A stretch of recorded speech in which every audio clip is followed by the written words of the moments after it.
Bem, vamos começar este curso de patrística, que vai abranger praticamente os 5 primeiros séculos da Igreja. Vamos estudar em diversos módulos, a partir desde os padres apostólicos até a espiritualidade dos padres do deserto. Esse curso, sobretudo, abrange esses séculos e termina com a espiritualidade dos padres do deserto, em especial com São João do Cassiano, que é um autor muito importante para o desenvolvimento do Ocidente. Ele influenciou muito na regra de São Bento. Antes de começar, para início de conversa, vou colocar alguns tópicos desse curso. Se vai basear, sobretudo, em 3 aspectos fundamentais da patrística. Em primeiro lugar, o contexto histórico, ou seja, a história, o contexto dos padres, artístico, cultural, espiritual, pastoral.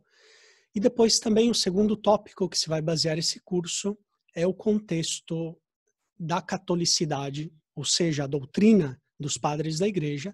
E finalmente o terceiro tópico, a sua espiritualidade. Então, esse curso vai se basear nesses aspectos, né? História, doutrina e espiritualidade dos padres da Igreja. Antes de começar, faço simplesmente um esclarecimento sobre a diferença que muitos autores fazem entre patrologia e patrística. A patrística se entende normalmente pelo estudo da doutrina, do pensamento, da teologia dos padres, enquanto a patrologia se baseia mais no estudo literário, histórico-crítico, científico da obra dos padres, né? Então, todo estudioso da patrística deve fazer um pouco das duas coisas. Deve estudar não somente o pensamento, a teologia, a doutrina, a espiritualidade dos padres, mas também estar atento ao seu contexto histórico e literário. O que a gente vai fazer aqui nesse curso. Por isso, o curso, do ponto de vista metodológico, se vai basear muito nos textos dos padres da Igreja. A gente vai estudar a vida, as obras dos padres a partir dos seus textos. Ok, vamos então começar essa aula introdutiva. Esse primeiro módulo, que está intitulado Quem são os padres da Igreja? Okay? Quem são eles? O que significa ser um padre da Igreja? E para começo de conversa, eu coloco esse texto do Evangelho de São Mateus, no capítulo 23, versículo 9, que diz assim: E a ninguém chameis de pai sobre a terra, porque um só é o vosso Pai, aquele que está nos céus.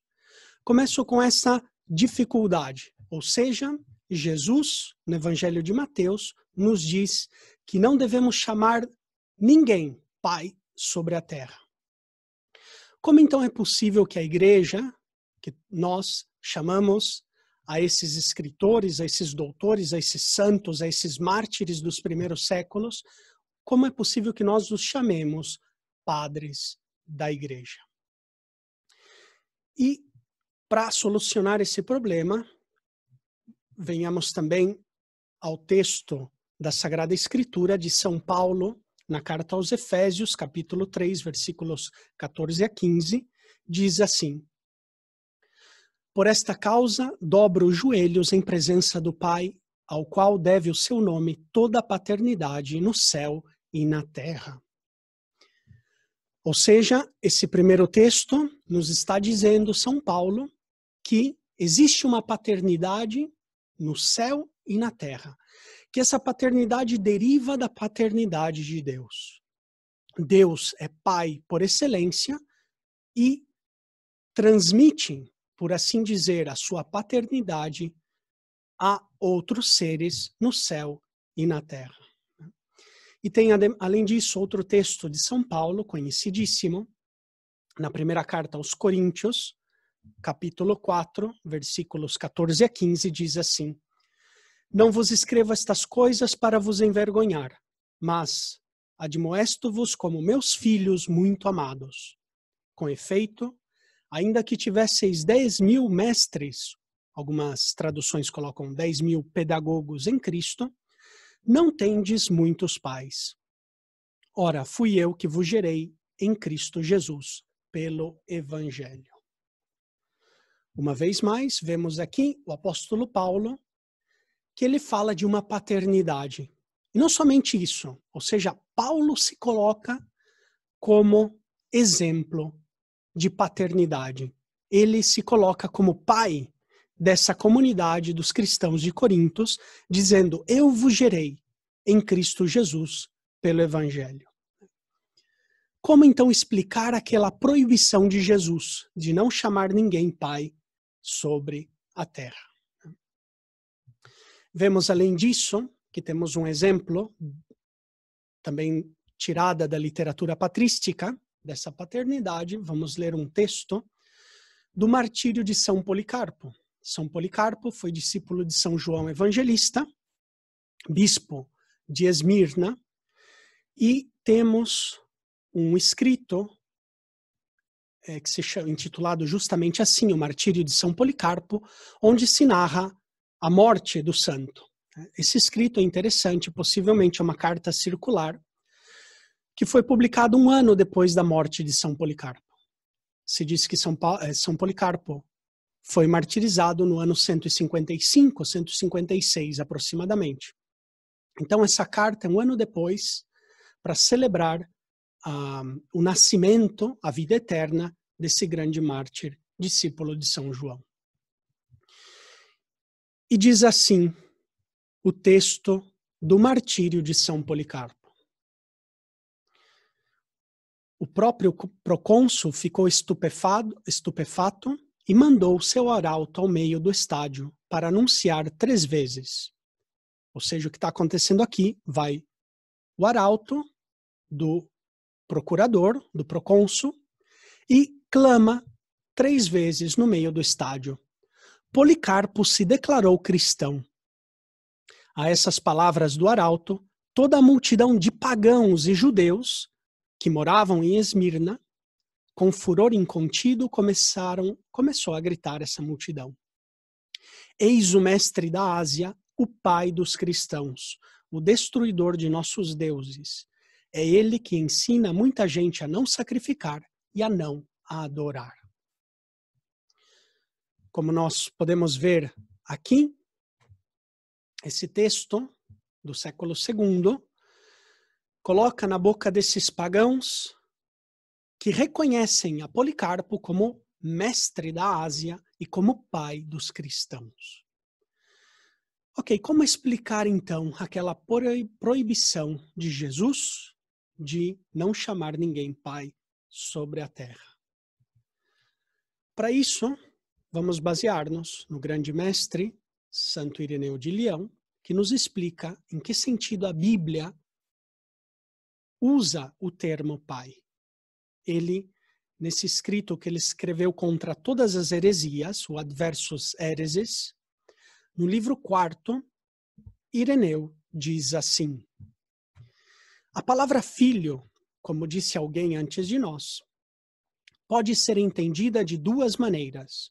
Primeira, por natureza, porque nasceu como filho, e segunda, por ser adotado ou por conveniência. Ainda que continue a diferença entre ser e tornar-se, né? Aqui o contexto desse texto, Ireneu está falando sobre a diferença entre gerar, filho que é gerado, e algo que é criado ou feito por Deus, né? Gerado por Deus ou criado por Deus. E continua Santo Ireneu. O primeiro nasceu do outro, o segundo foi feito pelo outro, respectivamente por via natural, em latim secundum conditionem, ou por via de ensinamento, secundum doctrinae magisterium. Ou seja, quem foi instruído por outro, por meio da palavra, é chamado filho de quem o instruiu, e este é pai daquele. Como podemos ver, Santo Ireneu de Leão, que viveu no 2º século, nos ensina que pai, ou melhor dito, alguém pode ser filho de outro de duas maneiras. Ou por natureza, porque nasceu da carne, do sangue, ou pelo seu ensinamento, por via de ensinamento.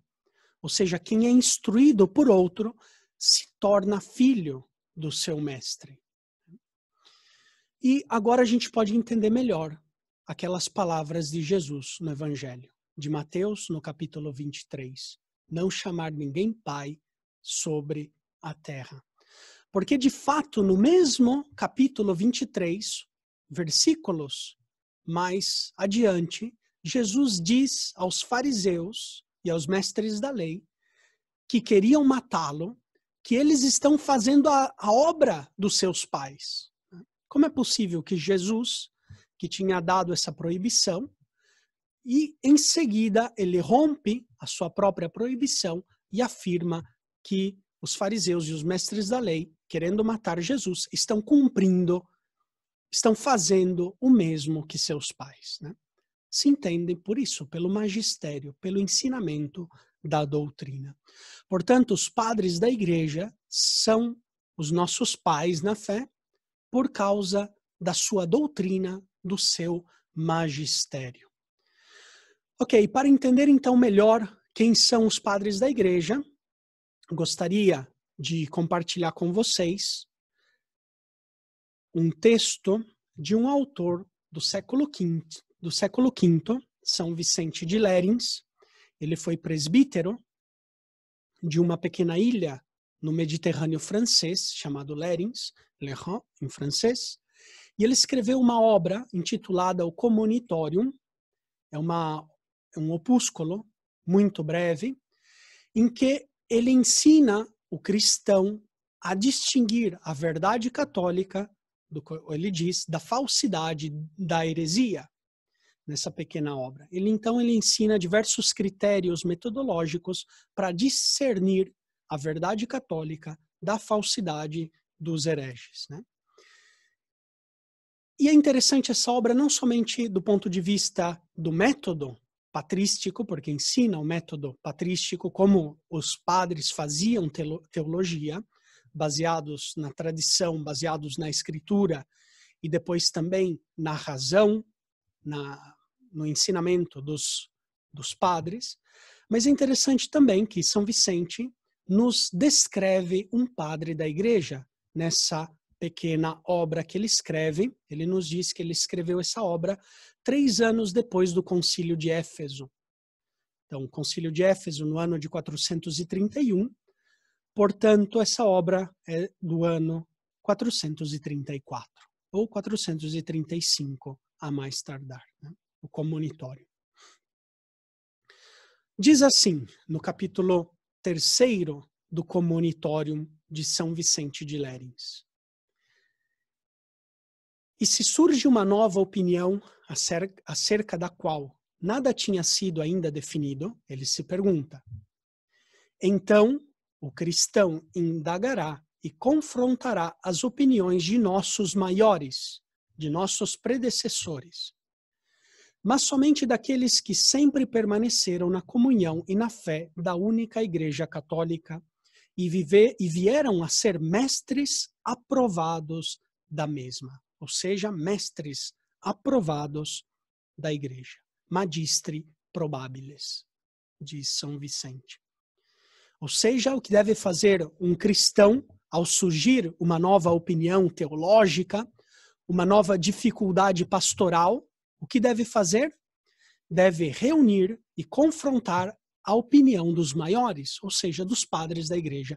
Deve consultar a opinião dos padres, os concílios, as definições dogmáticas, as proclamações da igreja, mas somente daqueles que permaneceram na comunhão e na fé da única Igreja Católica e por isso são mestres aprovados pela igreja.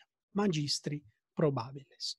E continua São Vicente dizendo, no capítulo 28, quase ao final da sua obra, diz assim: em relação aos padres, deve-se consultar o pensamento de quem santamente, sabiamente e com constância viveu, ensinou e permaneceu firme na fé e na comunhão católica, e morreram fiéis a Cristo ou mereceram a alegria de dar a sua vida por Ele. Ou seja, devem ser consultados aqueles que tiveram uma vida santa, sábia no seu magistério e depois constância na defesa e no ensinamento da fé e da comunhão católica. Em síntese, o que São Vicente aqui acabou de dizer-nos? Nós podemos ver desse texto que acabamos de ler que São Vicente nos ensina quem são os padres da Igreja, baseados nesse texto de São Vicente. Em resumo, as características que sobressaem nesse texto de São Vicente são as seguintes. A primeira característica de um padre da Igreja é a sua antiguidade. Ou seja, um padre da Igreja é um maior.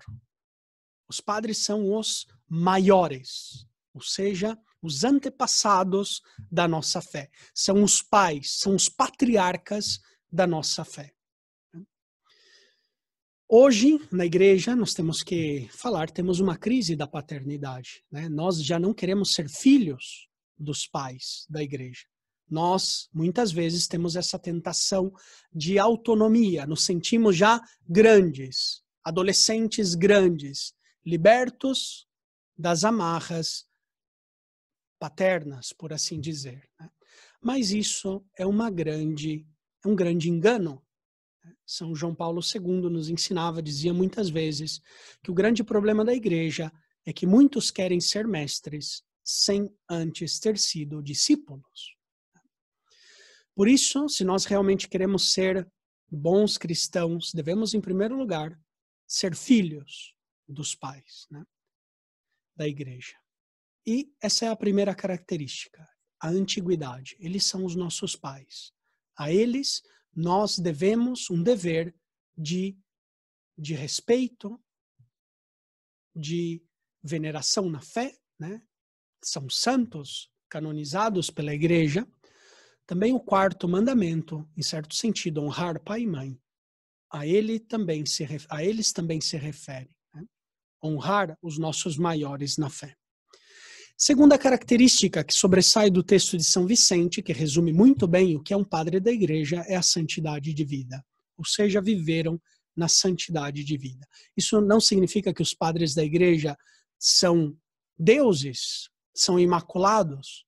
Muitos deles, nós veremos nos seus textos, tinham as suas dificuldades, têm o seu contexto histórico, inclusive as suas limitações, talvez até mesmo os seus pecados, os seus condicionamentos históricos, mas nem por isso eles deixaram de ser ponto de referência na nossa fé, na santidade da nossa vida. Outra característica de um padre da igreja é a ortodoxia, ou seja, São Vicente dizia que perseveraram na fé e na comunhão da igreja católica. Tem muitos escritores antigos, muito bons, muito sábios, mas que não são considerados padres da igreja, como Orígenes, como Tertuliano, por exemplo, porque não perseveraram na fé, na comunhão da igreja, ou não perseveraram na doutrina da igreja em algum aspecto. Nesse sentido, eles não são pontos de referência para nós e para a nossa fé, não são pais da nossa fé. Por isso, faltou essa ortodoxia, a terceira característica. E, finalmente, a quarta característica que sobressai de São Vicente de Lérins é uma doutrina aprovada pela igreja. Ou seja, os padres da igreja são os magistri probábiles, são os mestres aprovados, que a igreja recebeu e reconheceu que o magistério deles são ponto de referência para a nossa fé, para a nossa espiritualidade, para a nossa vida cristã. Então, eu concluo aqui esse primeiro módulo, resumindo com São Vicente de Lérins, quem são os padres da igreja? Ou seja, são os antigos, são os patriarcas da nossa fé, são os santos, os primeiros santos, são aqueles que viveram a fé ortodoxa e que nos transmitiram a doutrina divina com pureza e santidade. Muito obrigado.